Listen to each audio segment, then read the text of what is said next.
Samahan niyo po ako sa kalat po ng unang Korinto. At tayo po ay nasa chapter 2.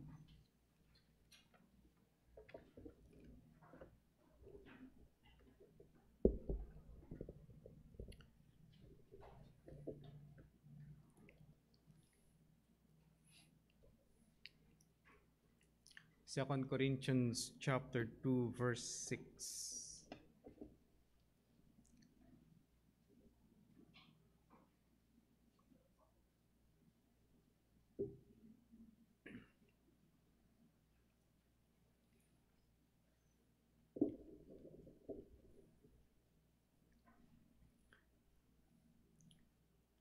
First Corinthians 2 verse 6. Yet among the mature, we do impart wisdom, although it is not a wisdom of this age or of the rulers of this age. We who are doomed to pass away. But we impart the secret and hidden wisdom of God, which God decreed before the ages of our glory. None of the rulers of this age understood this, for if they had, they would not have crucified the Lord of glory. But it is written, what no eye has seen, nor ear heard, nor the heart of man imagined, what God has prepared for those who love him. These things has revealed to us through the Spirit, for the Spirit searches everything, even the depths of God. For who knows a person's thoughts except the spirit of that person, which is in him? So also no one comprehends the thoughts of God except the Spirit of God. Now we have received not the spirit of the world, but the Spirit who is from God, that we might understand the things freely given us by God. We impart this in words not taught by human wisdom, but taught by the Spirit, interpreting spiritual truths to those who are spiritual.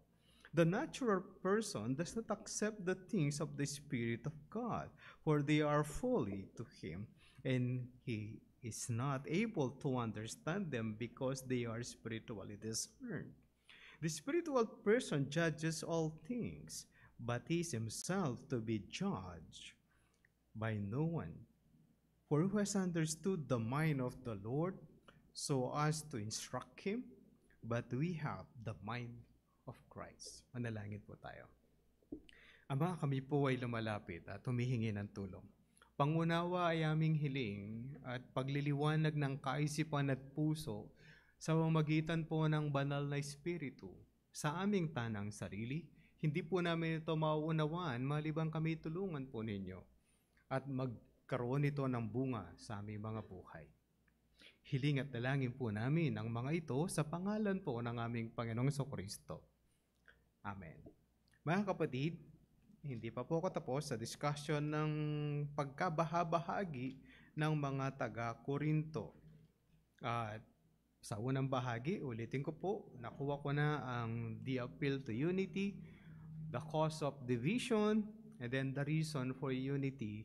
Yun po yung ating kasalukuyang tinatalakay mula sa chapter 1 at verse 13 at patuloy po natin itong tinatalakay. Natalakay ko na po, unity preach the gospel, unity exalts the cross, unity expresses humility, and then unity preaches the pure gospel. And then ngayon, pinag-uusapan pa rin natin ito, mga kapatid, ang katalinuhan ng banal na espiritu patungkol sa mabuting balita. What the Corinthians battle, kung ano ang pinagtatalunan ng mga taga-Korinto ay sinong matalino at kailangan silang maging matalino para sa maraming bagay para sa kanila. Ito po yung nangyayari. Patuloy pa rin pinagmamataas ng mga taga-Korinto ang katalinuhan na nagmumula sa mga tao. Hindi po natin itinatanggi po yon. Iba-iba po tayo ng antas at level ng ating mga kaalaman at ginagawa sa buhay. Ang K-12 ay sistema ng pag-aaral ng mga estudyante para ma-define kung ano ang kanilang naisin at gawin sa buhay. Merong mga pag-aaral para sa maging trabaho nila. It will be a blue-collar job. At yung iba naman ay white-collar job. At merong pagkahati-hati. Merong papasok sa pagtuturo, merong papasok para mag-aral ng medisina, at merong para ay maging inhenyero. Iba-iba ang inilalagay para makapili po yung mga tao. Isang magandang programa, kung meron pong magandang programa, maganda po yun. But sometimes we think na sana ang ginawa nila ay hanggang 4th year high school na lang. Well, sa lahat po ng mga bansa, kung hindi pa tayo nagkaroon ng K-12, dalawa na lang ang natitirang bansa na walang K-12. Yung isang mahirap na bansa at ang Pilipinas. It's good that it had been improved, na sana maging maayos nga. Pero yung pag-aaral po, iba-iba ang antas. Kahit po pag pumasok tayo sa paaralan, hindi po lahat ng mga estudyante ay valedictorian level. Merong valedictorian level, alam mo yun, merong hindi siya para sa doon. Pero meron silang mga talento na ibinigay ang Diyos para sa kanila. At magkaroon sila ng mga ganon. Pero, merong mga tao na nagmamapurit, pinagyayabang ang katalinuhan nila, pati sa kanilang pananampalataya. Ngayon, ito po yung pag-uusapan po natin. Yung kaalaman na nagmumula sa banal na espiritu, at ito ang nagbubuklod sa kanila, this wisdom from the Spirit. Anong naging problema? Sa pangangaral po ng salita ng Diyos, meron tayong iba't ibang mga pamamaraan how to evangelize. Hindi ko alam paano kayo dumaan sa proseso po ng inyong kaligtasan para marinig po ninyo ang mabuting balita. Merong nag-share siguro sa inyo at nag-invite po sa isang Bible study. Yung iba naman, merong tracts na ibinigay at nagkaroon siya ng kaligtasan. Anong bata ako sa pananampalataya, sabi ng isang tao, sabi niya, may narinig akong music patungkol sa mabuting balita, kaya ako ay nagkaroon ng kaligtasan. Iba-iba po, no? Kaya lang, sa lahat ng ito, kailangan magkaroon po tayo ng pangunawa sa mabuting balita para maintindihan natin ang buong mabuting balita. Hindi po pwede na, Pastor, wala akong kaalaman sa salita ng Diyos o sa kaligtasan, pwede bang manampalataya lang ako? Yun po yung problema natin when we define faith, kasi marami ng shortcut. Shortcut na yung mga tao to evangelize, iba-iba na yung shortcut kung paano nila gawin ang mabuting balita. Pero ito po yung mahalaga. Kapag sinabi nating faith, pinagtitiwala mo yung buhay mo sa pinanampalatayanan mo. Kapag hindi mo inaunawaan kung sino yung sasampalatayanan mo, paano mo ibibigay yung totoo mong pananampalataya dun sa iyong sinasampalatayanan? Naiintindihan po natin. Therefore, pag pinag-uusapan po natin yung pananampalataya, dapat magkaroon tayo ng malinaw na usapin at definition, bakit ako mananampalataya? Second, bakit ko kailangan pagsisihan ng aking kasalanan? Did I offend somebody? O na-offend mo ang Diyos? How? Kaya yung mga shortcut po sa mga pag-iibanghelyo, medyo iniingatan natin. Yung tao, kailangan magkaroon siya ng maliwanag na pangunawa sa kanyang kaligtasan. Bakit ako mananampalataya? Bakit ako magsisisi sa aking kasalanan? Bakit Jesus Christ? Hindi pwedeng shortcut. Yung patatanggapin mo yung tao, tapos maliligtas na lang basta. Hindi po siya ganon. Ngayon, pag-usapan po natin. Ano ba yung meron sa kaisipan at kaalaman patungkol sa ating Diyos na pinag-uusapan ni Apostol Pablo at ng mga taga-Korinto? Tingnan niyo po, ang katalinuhan ng Diyos ay hindi ito basta nauunawaan ng ah, pangsariling kaisipan ng tao. Verse 6, yet among the mature, we do impart wisdom,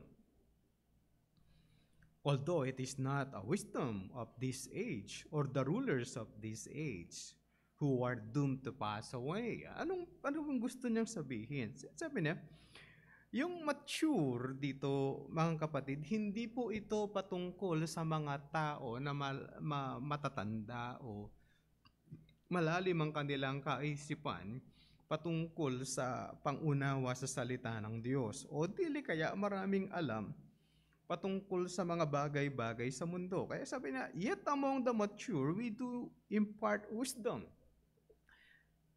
Ang idea ng mature dito, mga kapatid, is perfect.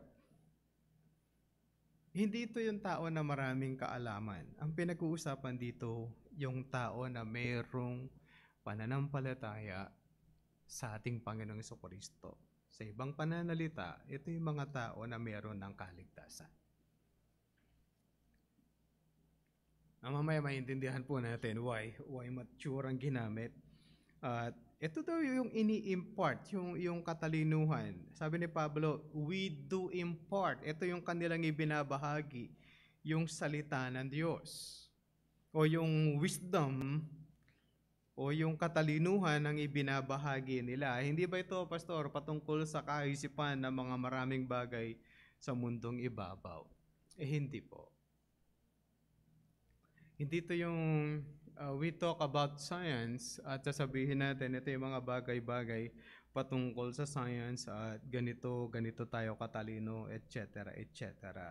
Sabi niya, hindi ito yung katalinuhan na meron kayo. Kilala ang Korinto sa kanilang pagiging matalino, magaling sa debate. Ito po yung, alam niyo, nung nauso yung mga debate, ang dami-dami mga pastor na nagdidebate sila sa maraming usapin sa mundong ibabaw. Pero, mga kapatid, yung usapin patungkol sa salita ng Diyos, hindi nila maunawaan. Hindi pa pwedeng maunawaan ang salita ng Diyos by human understanding. Pwede pa. Totoo po yan pwede. We use principle sa pag-aaral po ng salita ng Diyos is getting the main idea. Manood po kayo sa YouTube, you type niyo po yung how to get the main idea. Parehas po yung approach namin, parehas din po yung approach nung nagtuturo ng secular things about getting the main idea. Parehas lang. Ang gamit lang nila ay libro nila, ang gamit natin ay yung Bible. Pero yung principle ba, parehas lang po. Ilang beses na ako nanood, sabi ko, parehas lang. Ibig sabihin ba ito ay, kung babasahin ba ito ng isang regular ng mambabasa, kahit hindi po siya Kristiyano, maiintindihan niya sa kanyang main idea, sa kanyang nilalaman, pwede po maintindihan niya to. Pwede. Pero para maintindihan niya patungo sa kanyang kaligtasan, hindi po yun yung aabutin ng tao. Paano mo maintindihan yung, tingnan niyo po, ang kaligtasan ng Diyos ay kakaiba sa prinsipyo ng mundo. Ang prinsipyo ng mundo ay puro kayabangan. Pride. Tumingin kayo sa Facebook kung gaano tayo ka-prideful. How people are so prideful. Lalo na ngayon, hindi ko alam kung hindi talaga naintindihan yung mga salita minsan. O kasi naman ginagamit tayo na salitang English, kaya minsan hindi natin siya maunawaan. Gaano tayo kayabang at gaano ka-selfish ang mga tao, ganun po yung kanilang pagkilos. Kaya pag sinabi natin, maunawaan niya to sa kanyang pananaw na simpleng kaligtasan o definition po nito. Yes, pero kung ito ay mangungusap sa kanyang kaisipan, hindi niya po ito maunawaan hanggang puso. But on a head knowledge, pwede na itong maunawaan. Maunawaan ba niya yung pastor? Yung si Jesus Christ ay naipanganak. Yes, si Jesus Christ ay napanganak para sa kasalanan ng tao. Maunawaan niya po yun. Pero do sa panahon po ni Apostol Pablo, hindi po ito yung gusto niyang, hindi po yung ang nais niyang i-impart ay patungkol sa salita ng Diyos at kaligtasan ng tao, at hindi niya ini-impart kung sino ang mas magaling at paano sila maging mas magaling kaysa sa iba patungkol sa mga bagay-bagay sa mundong ibabaw. But gusto niya silang magkaroon ng talino patungkol sa kaligtasan. Sabi na hindi yung kaalaman at katalinuhan na meron kayo, at gayon din yung mga namumuno sa ating panahon, na kung saan itong mga namumunong ito ay patungo sa kapahamakan. Verse 7, but we impart a secret and a hidden wisdom of God, which God decreed before the ages of our glory. Ano yung gusto niyang i-impart? Sabi niya yung sikretong bagay. Anong sikretong bagay? Pastor, akala ko ba revelation yan? Bakit niya gustong sabihin na sikretong bagay? Inilathala, mga kapatid, sa salita ng Diyos ang sikretong bagay. Ito yung hindi nauunawaan ng tao, kung paano inilathala ng Diyos ang paraan niya ng kaligtasan, pero hindi po ito inilathala sa lahat po ng tao sa sansinukob. That's why it becomes secret. It's simply through Israel. Hindi ito nailathala sa maraming tao sa buong mundo. Una, nang ilathala po ang patungkol sa at ilatag ng Diyos ang kaligtasan, it's simply ibinigay lang ito sa bayan ng Israel. Isang bayan na maliit, isang bayan na para sa iba ay walang halagang grupo ng mga tao, but now has become a big nation. At hanggang ngayon, hindi pa rin siya ganong kalaking bansa, still maliit na bansa, na inihayag sa kanila ang kaligtasan, pero hindi po ito ipinahayag ng Diyos sa lahat ng tao sa sansinukob. Tingnan niyo po. Pwede ko bang malaman na merong Diyos na nag-i-exist sa mundo kahit wala akong Bible? Yes. Kahit wala po ang Bible, mapapaisip ka kung saan yung masasabi mo na mayroong lumikha maliban sa tinatawag nilang evolution theory. At pwede mong i-disprove ang evolution theory sa pamamagitan ng kalikasan mismo. Isa nakakatawa, Pastor, science and science. Hindi po lahat ng scientists naniniwala na ang tao galing sa unggoy. Kapag sinabi ng tao, Pastor, ang tao galing sa unggoy, kayo lang. Hindi kami kasali doon. Yung lahi nyo lang ang unggoy. Hindi kami galing doon. Pero ipilit na ituturo yan sa social studies. Alam ko, dumaan kayo sa social studies. Parte ng world history at first lesson ng world history, ayon sa teorya ni Charles Darwin, yung teacher natin yung nagtuturo, sabi niya galing tayo sa unggoy. Hindi naman kayo makakaiwas sa libro ni Dr. Saide. Nakalagay siya doon eh. Galing tayo sa unggoy, sabi niya, tapos Homo erectus, Homo sapiens, tapos ang pinakamagandang product nila ay si Nelly. Pag tinanong mo saan nakuha si Nelly, basag-basag na bungo, tapos pinagdugtong-dugtong, tapos ang dami ng bakante, tapos pinunulang nila yung bakante, tapos yun na yung ulo at mukha na daw siyang tao. Pero hindi tayo makakuha ng dugo ng unggoy para isalin sa tao. Bakit? Iba daw ang DNA. Agoy.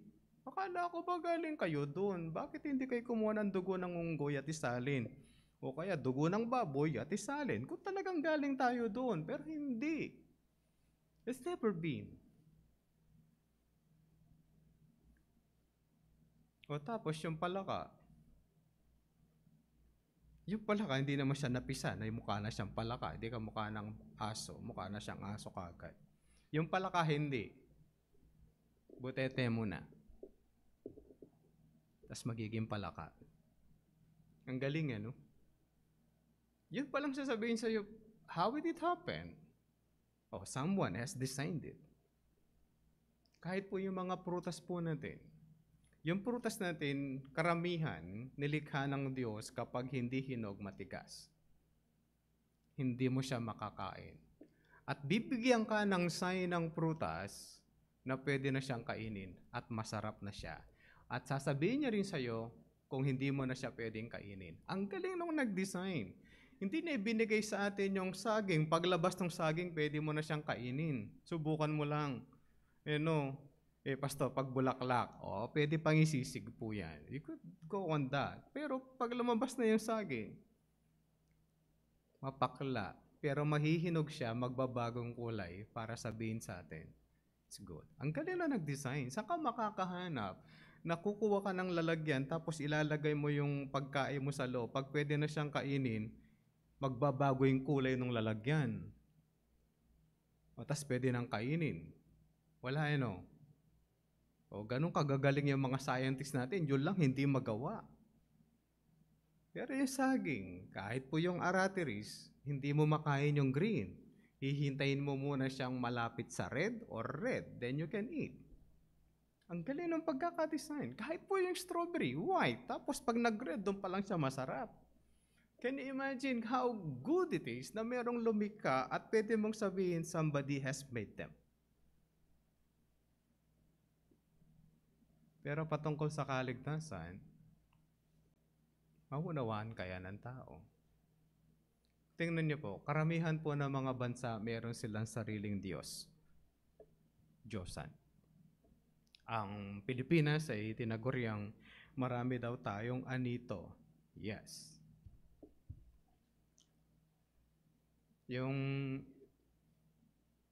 iba sa north ng Pilipinas, meron silang libingan sa bahay o sa tabi ng bahay, o yung pinakamalala sa kanila ay pinapakain nila ng asin yung kanilang matanda pag malapit ang mamatay, tapos ilalagay nila sa kanilang harap ng bahay.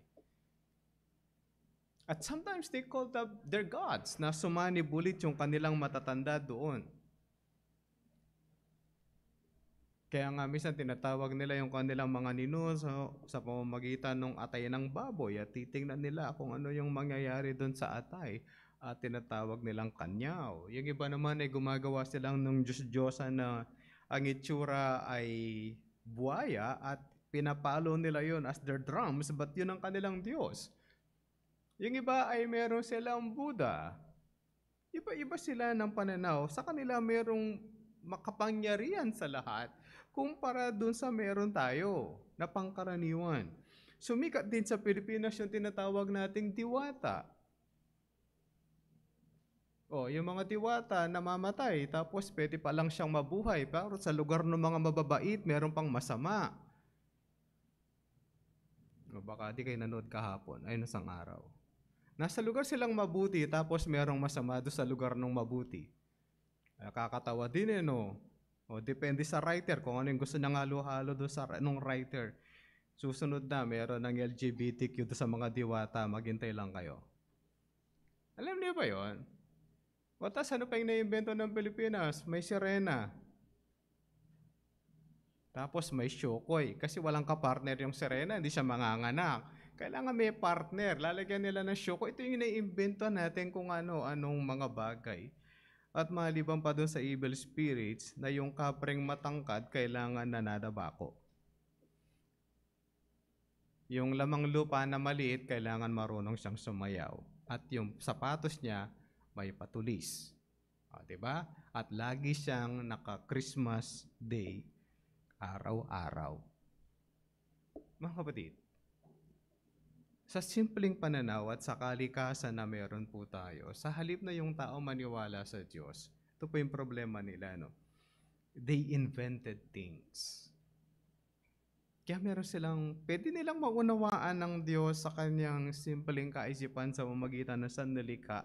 At yun din naman ang sinabi ng Diyos sa Romans 1, na ang Diyos ay masasabi natin na merong Diyos through creation. Pero pagdating sa kaligtasan, mga kapatid, ito yung bagay na hindi naunawaan ng tao. Kahit anong saliksik ng tao sa sansinukob, masasabi niya na mayroong Diyos. Pero patungkol sa kaligtasan, ito po yung pinakamahirap. Na kung saan itinakda ng Diyos ito. Mga kapatid, ang tinuturo ni Apostol Pablo sa kanila was decreed before.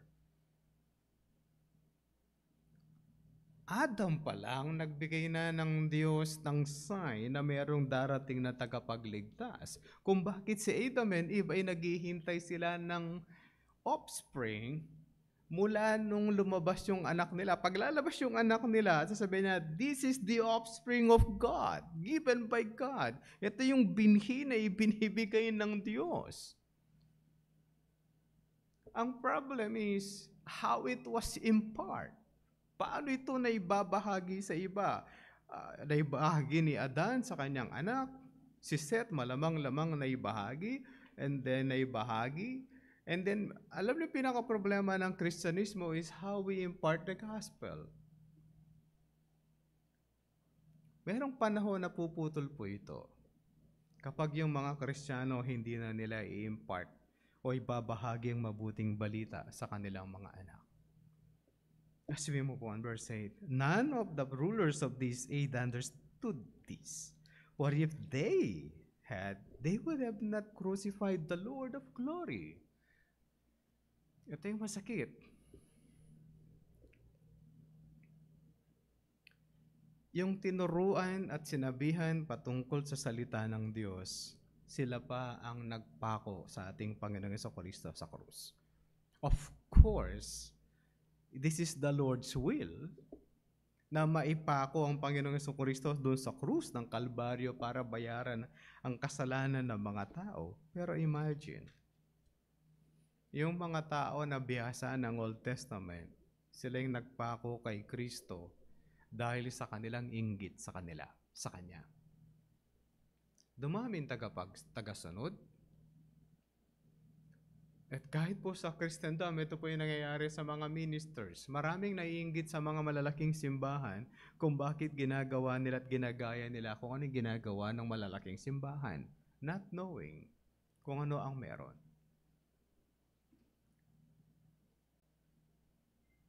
Di ba, mas maganda mapuno yung simbahan ng maraming tao kada Sunday? Yes. Mapupuno ba sila sa pangangaral ng salita ng Diyos? O mapupuno tayo dahil gagayahin natin yung sistema ng mundo? Mapupuno nga yung church.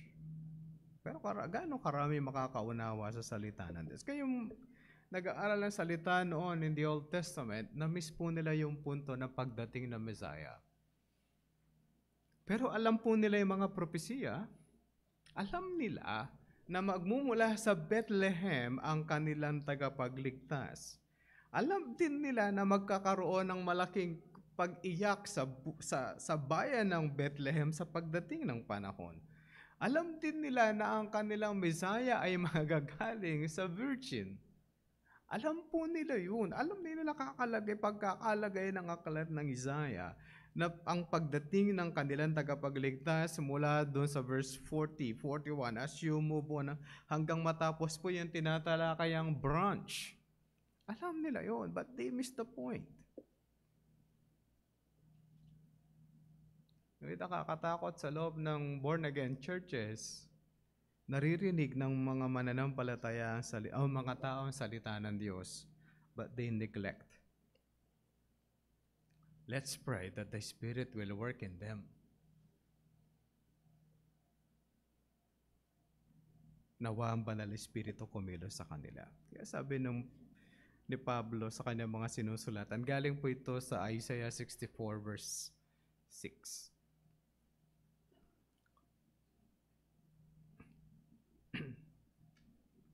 Ganito po yung pagkakasulat. For no eye has seen nor ear heard, nor the heart of man imagine what God has prepared for those who love Him. May inihanda po ang Diyos, not simply the salvation we have, but yung mangyayari sa buhay natin at gayon din sa ating future things. And in verse 9 sabi na, these things God has revealed to us through the Spirit. For the Spirit searches everything, even the depths of God. Ano ang nangyayari? Kung ang patungkol sa Diyos ay hindi kayang saliksikin ng simpleng kaisipan ng tao, then we need revelation from God. Kailangan po natin ang paghahayag ng Diyos sa atin para ito maunawaan. Kung ito mga kapatid ay nanggagaling sa paghahayag ng banal na Espiritu, then we can take pride. Hindi mo pwedeng sabihin, magaling kasi ako, kaya ang galing kong makuha yan eh. Naintindihan mo lang ang kaligtasan because God had work. Ulitin natin yung unang premise. Sabi ko kanina, yung simpleng tao at magbabasa ng salita ng Diyos, pwede niyang maunawaan ito sa kanyang main idea. Pwede niyang malaman anong nilalaman po yan. Kung bibigyan lang niya talagang panahon ng pagbabasa ng salita ng Diyos, which hindi niya gagawin, pwede ba niyang maintindihan ang main idea ng Matthew? Maintindihan niya ang main idea ng Mark, ng Luke and John? Yes. Pero maintindihan niya to hanggang sa kanyang puso. Trabaho po ito ng Banal na Espiritu. Tingnan niyo po. Sa dinabi naming taong nakarinig ng salita ng Diyos, ikaw ang tinawag ng Diyos. Kung kayo po ay nakaranas na kayong nag-Bible study, gaano karami sa mga nabahaginan nyo ng salita ng Diyos ang tumugon sa inyong mga turo? Nag-BBS kayo? Nakapag-share kayo ng salita ng Diyos? Kung nakapag-film showing, kami nakapag-film showing to more than thousands. Ilan ang nag-commit? Di namin alam, but I met some. Meron ako namimit dati, sabi, Kuya, ikaw yung nagturo sa amin, born again na ako. Di ko alam kung ako yung ginamit ng Diyos para ma-born again siya o meron pang nagbahagi ng salita ng Diyos at nabuksan siya sa kaligtasan. It's simply the work of the Spirit. Pero gaano karami ng tao na nakarinig sa field showing? Di ko alam kung meron ng 2,000 po sa mga napapalabasan namin ng mga estudyante from college to elementary. Gaano makrami nag-commit dahil doon, hindi namin alam. But yung pangunawa po niyang mabuti patungkol sa kaligtasan, that's simply the work of the Spirit. Gaano mo man ito kaayos ipaliwanag. Gaano man kaganda ang presentation mo, better than anybody. It is still the work of the Spirit. Yung kaklase ko ng college, sabi na sa akin, minsan tumawag, pwede kitang tawagin? Tawagan, bakit? Tawag siya. Alam mo, meron nag-preach dito sa Patay. Tapos parang merong mainit na nangyari sa buhay ko, sabi. Tapos, pinaliwanag niya. Kasama ko pong umaattend dyan ng Bible study sa college. Pero nung matagal na kaming di magkaklase, bigla niya sinabi sa akin yun, may nangyari sa akin, sabi. Then, paliwanag mo, kwento mo lahat para maintindihan. Sabi ko, na born again ka. Ano? Na born again ka? Yun na yun? Oo, na born again ka. Umattend ka dun sa church sa ganito. Pinattend ko sa DGBC. Umattend ka sa DGBC. Kausapin mo yung pastor, papaliwanag niya sa iyo mabuti. Pag hindi, tawagin mo ako ulit, tayo mag-uusap. Na born again. With a lot of presentation ng college kami, tapos bigla niyang na-recall yung pinag-aralan niya ng college. Nag-graduate kami 1993. Malamang-lamang na born again siya mga year 2000. Nandito na po ako sa mga 2001. Dito na ako. It's the work of the Spirit. Pero yung pangunawa niya sa salita Diyos, na-recall niya lahat. Diba ganito yung naaral natin? O yan nga. O na-born again ka. So, isipin yung work of the Spirit, dun pa siya, meron pa siyang atendang patay, tapos napaupo lang siya dun. Dahil walang ibang makikinig, siya lang. O na-born again eh. Yun po yung tinatawag natin the revelation of God through His Spirit. Paano nangyayari yun? Yung revelation ng Diyos, paano nagawa ng Spirit? Dahil ang Espiritu ay nasa Diyos. Ang pagkakalathala po ng Biblia, hindi po ito ipinasulat ng Panginoong Jesucristo, by the way. Hindi siya nung nandito sa balat ng lupa, ganito hindi niya ginawa itong ganitong bagay. Peter, habang naglalakad tayo, ikaw din dyan, susulat niyo kung ano yung mga nangyayari sa atin. Alam niyo ba na hindi ganun ang Gospels? Ang nakakita lang sa ating Panginoong Jesucristo sa mahabang buhay ng Panginoong Jesucristo ay si John the Beloved, the author of John, at saka ng 1 John, 2nd and 3rd John. Siya lang yung nandun, tsaka yung author ng Revelation. Siya lang yung nandun lahat, karamihan po nun. Si Matthew is in the middle of Matthew. Yung unang proseso nun, hindi niya alam. Kaya sabi nila si Matthew ay kumopya kay Mark. Si Luke kumopya kay Mark. Grabe yung pasaway sa ministry, siya pa yung pagkokopyahan ng 3 writers o ng 2 writers ng Bible. Saan nakuha ni Mark yung istorya? Kay Peter. Yung istorya ni Peter, sinulat ni Mark. Si Matthew, yung unang bahagi, kinopya niya daw kay Mark. Yung iba, nandun na kasi siya. Si Luke, wala siya doon. Kumopya siya. Nag-adapt ng history. Paano nila ito nasulat? It is the work of the Spirit kung paano isusulat ang istorya ng Diyos. Pati mga bagay na naisulat noon. Tingnan niyo po Di ba kayo nagtataka? Paano naisulat ni Moses ang kwento ng Genesis? Wala po siya dun.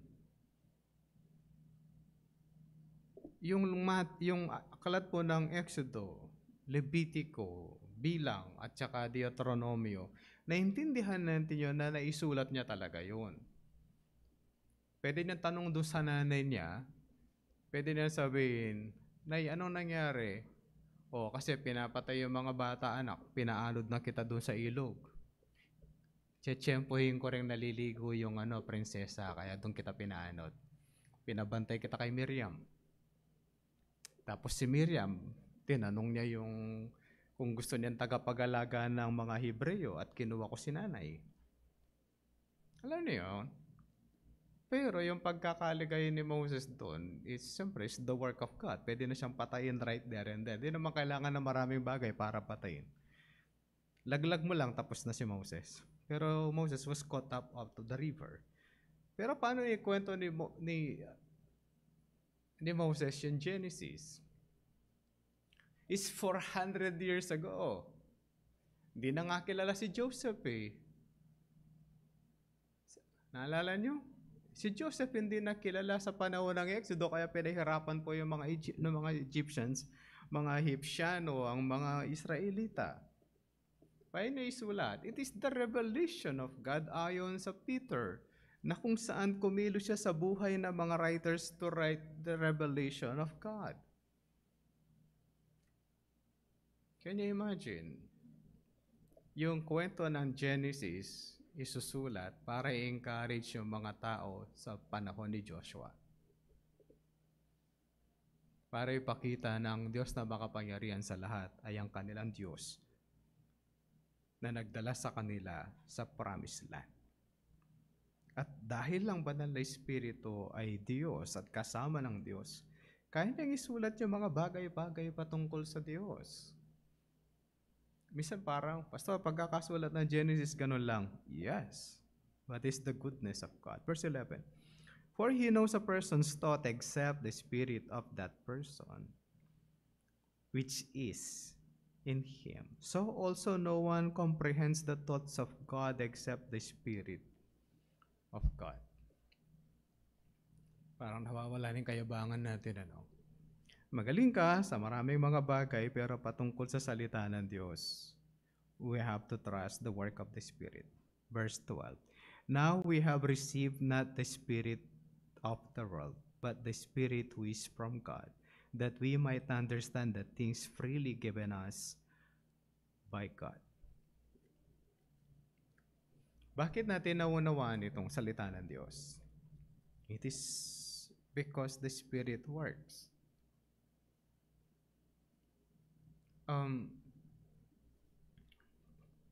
Kapag ako'y nagtuturo po sa labas, I try my best na maintindihan ako ng mga nakikinig sa akin. Kahit na what level it is. I try. Pero mahirap po siya, kahit po sa pulis. I try my best na mapipick up nila at maunawaan yung gusto kong sabihin sa kanila patungkol sa salita ng Diyos. But yung movement ng Diyos sa kanilang puso, trabaho po yun ng banal na Espiritu. Kahit po tayo, di napapansin, bakit nyo naunawaan ang pag-aaral ng salita ng Diyos? Kasi, Pastor, magaling po yung nangangaral. Totoo naman yun. Minsan kahit nagawin mo na yung lahat ng makakaya mo, may natutulog pa din, di ba? No? Pastor, kasi hindi lively yung nangangaral. Kahit po lively nangangaral at malakas mangaral at binobomba po yung pulpito, may natutulog sa church. Alam niyo, kaya nga nauso yung kasabihan na expound on the pulpit and do not pound the pulpit. Ginagawa kasi nila yun, minsan tulog yung mga tao, tapos magigising, gising na ulit, and then tuloy na yung preaching. Tao kaya minsan tatanungin, present pa kayo, absent na kayo? Ibig sabihin may tulog. Kahit sa amo dalhin. Pastor kasi aircon. Kahit po mainit, natutulog. Pero isipin niyo po to, sa lahat ng pag-aaral, God works in you. Bakit ko siya naiintindihan yung mga simpleng usapan o yung may hirap na pinag-uusapan sa Biblia? It is because the Spirit is in you and works in you. Na yung banal na Espiritu na sa atin. At nangungusap sa atin sa mga bagay-bagay na pinag-uusapan sa salita ng Diyos. Bakit natin ma-appreciate ang pagliligtas ng Diyos? Ngayon, pag sineselebrate nyo po yung Christmas, you don't simply celebrate the Christmas kasi yung Christmas sineselebrate siya na gift-giving. Masaya pagka Pasko. Kapag naunawaan mo na yung salita ng Diyos, hindi siya sineselebrate kasi gano'n lang siya kasimple. But the sacrifice of the Lord Jesus Christ and the sacrifice of the Holy Trinity para lang maisalba ako. Ganon kasarap ang Pasko. Kung sineselebrate nyo siya the way it is. Hindi yung ay Pasko, may regalo tayo. Ano ba yung regalo sa Pasko? Di ba Jesus Christ? Ano pang hinahanap po dun? Yun na po yung pinakamahal na regalo na pwede kang magkaroon. Na hindi po naintindihan ng tao. Kaya sa dami-dami nagsa-celebrate ng Christmas, gaano karaming nakakaunawa patungkol ito sa kaligtasan ng tao. At naunawaan siya sa kanyang kalaliman. Maliban sa exchange gift, maliban na kakain ng 12 midnight kapag Pasko, kaya nga pati doon may kanta tayo na Noche Buena. Bakit ka nagkakaroling?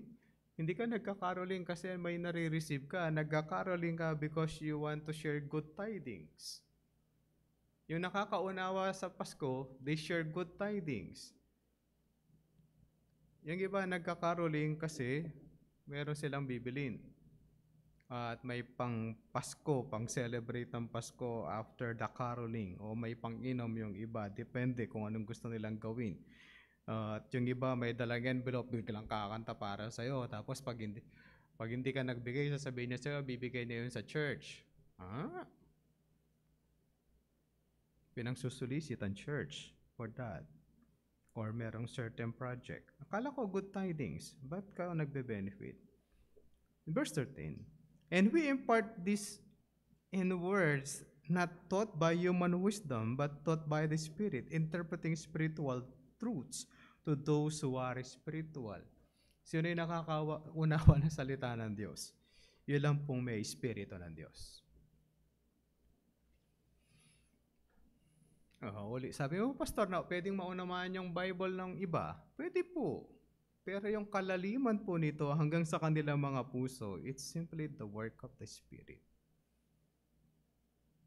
Para ikaw ay mag-commit para sa kaligtasan mo, is simply the work of the Spirit. Kaya naunawaan po natin. Alam niyo ba na mahirap mag-encourage na magturo sa mga pastor? Sa dami-dami naming na-open na Bible na training sa mga pastors, we're simply open-close. Tapos namin magturo, ang ganda-ganda ng pag-aaral. Susunod, di ka natatawagin ulit at mag-invite para mag-aral ulit. Alam niyo gano'ng kahirap po yun? Ang dami na open na mga training, getting the main idea, getting the biblical theology. Pero gano'ng karaming na-encourage to move on? Alam niyo bang konti-konti? O buti may nakasama kami from Gabaldon, yung pastor, interesado. Sabi na, tuwang-tuwa po ako sa pag-aaral. O baka hindi ka nasasama sa February. Sa dami namin tinuruan sa kanilang lugar, siya lang yung may interest. By the way, binata yun. O, siya lang po yung nagka-interest. Yung iba kasi, wala naman kaming dollars. Wala kaming ibibigay. At mawawala sila sa denomination nila kapag sila nagipag-aral doon sa mga Calvinist. Tawag nila. Ganun pa na Calvinist kayo, we won't listen. Hindi naman na kami Calvinist.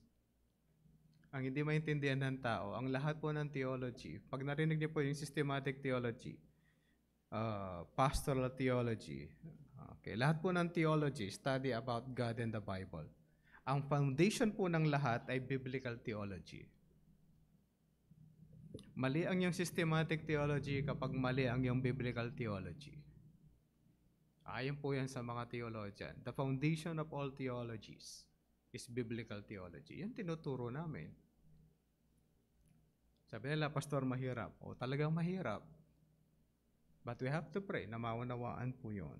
Kaya, mga kapatid, when we impart these things, yung iba ayaw nila. Kaya sabi doon sa verse 14, the natural person does not accept the things of the Spirit of God, for they are folly to him, and he is not able to understand them because they are spiritually discerned.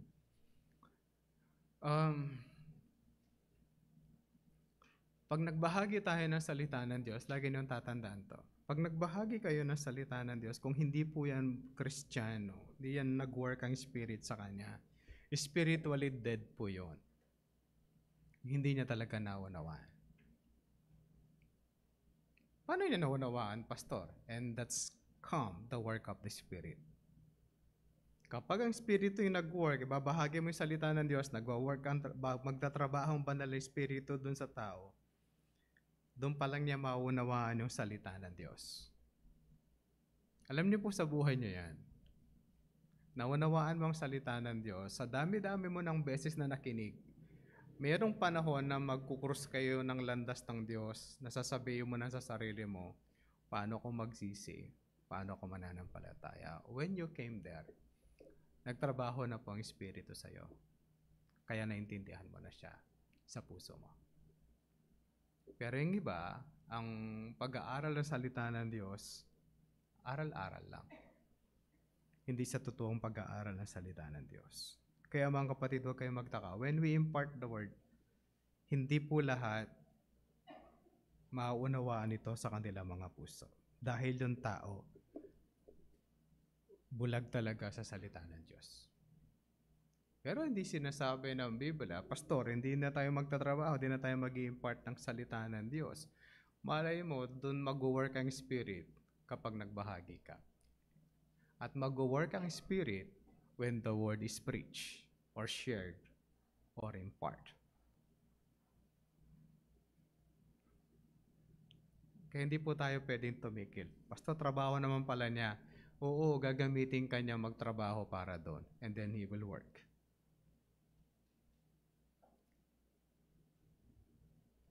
Napapagod ba kayo? Magtuturo sa Children Bible. Pastor, nakakapagod. Titigas ng ulo ng mga bata. Mayroong mabait. Sa 10, may mabait. Kalahati lang. Konti lang yung bait niya. Tapos after an hour, malikot na ulit.